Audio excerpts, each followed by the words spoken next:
Story 1. When I was 25 years old, I needed to move out of my parents' house. Most of my friends were either in college or have moved somewhere out of the state. I was still living with my parents. I needed and wanted my own space. I was checking online for listings, and I found a few places in my area to lease on Marketplace. I found a listing that was the definition of too good to be true. It was 4 bedrooms, 2 bathrooms, 2-car garage, and a finished basement. I messaged the person and asked if we could meet when I left work that night to take a look. He said of course. I got to the house at around 9:15 and the outside looked a little rough, and the neighborhood didn't look like my old neighborhood. A lot of the houses had tall grass, and the houses were not in good shape, but I knocked on the door anyways, and a man answered the door. I walked in, and the pictures didn't really look like the house at all. The inside looked old, and honestly, the more I looked at it, it looked like it was falling apart. I was standing in the living room with a strange man, and also standing in there was a younger woman. The man mumbled something, but I could not make out what he said. I asked if I could look around.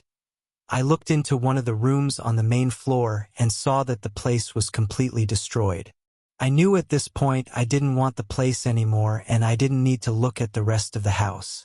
I walked back into the living room and just said to the man, "Thanks for meeting me, but unfortunately, I'm gonna have to pass." The woman looked visibly mad, and then the man said, "I know it needs a little work, but you should see the basement." The woman went over to the door and opened it. She held her arms out pointing to the basement. I walked over and took a look. I was thinking no way as soon as I looked into the darkness. I heard the man say to me, "The light switch is at the bottom. Just go down and we'll be right behind you." Then the woman put her hand on my shoulder and just sort of lightly started to nudge me. I turned around and started walking towards the front door and thanked them for their time. Well, the guy didn't like that. He seemed to run over and stand in front of the door.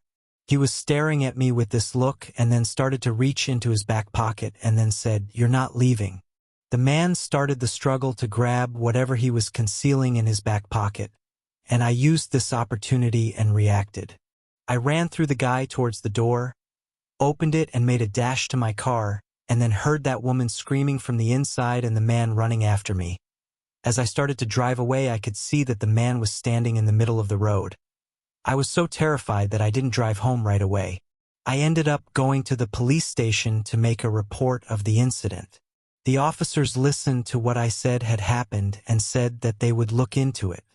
They sent 2 officers to the house, but upon their arrival, the couple was nowhere to be found. I never found out their true intentions.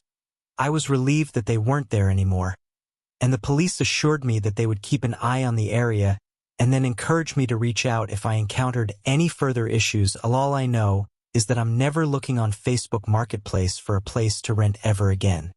Story 2. When I moved out of my parents' house into my own, I had a lot of stuff that I needed to get rid of. I never liked a lot of the sites to sell stuff because I always found it sketchy, especially after hearing so many crazy stories. So I listed a lot of my things on Marketplace, things that I did not want to take to the new house.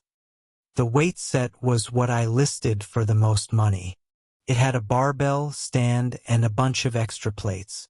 I was selling it for $500, which I thought was a good deal. I paid $850 less than 6 months ago. I wasn't getting many bites. I'd have some people message asking if it's still available and then never messaged me again about it. After 2 weeks, a guy named Zach asked about it. His account info was private. I couldn't see how many friends he had or anything. We did have 3 mutual friends, all 3 of them were girls. The guy's last name was also the last name of a Zach I knew from my area. He asked, was the weight set still available? I was like, yes. Then he asked, when can I pick it up? I was surprised he didn't try to negotiate the price down at all. I said I'm available any night after 8 p.m. He said he could come by tonight around 11 p.m. after work. I said that's fine. A little late in my opinion, but if that would work for his schedule, it worked for me. and then decided to ask, "You used to date a girl named Maria?" And he said yes. Maybe he thought it was weird I brought it up, so I just said I knew I recognized your name. He read the message but didn't respond for 45 minutes. Then I got a message back from him saying, "Yeah. Can I get your number? And I'll let you know when I'm on my way."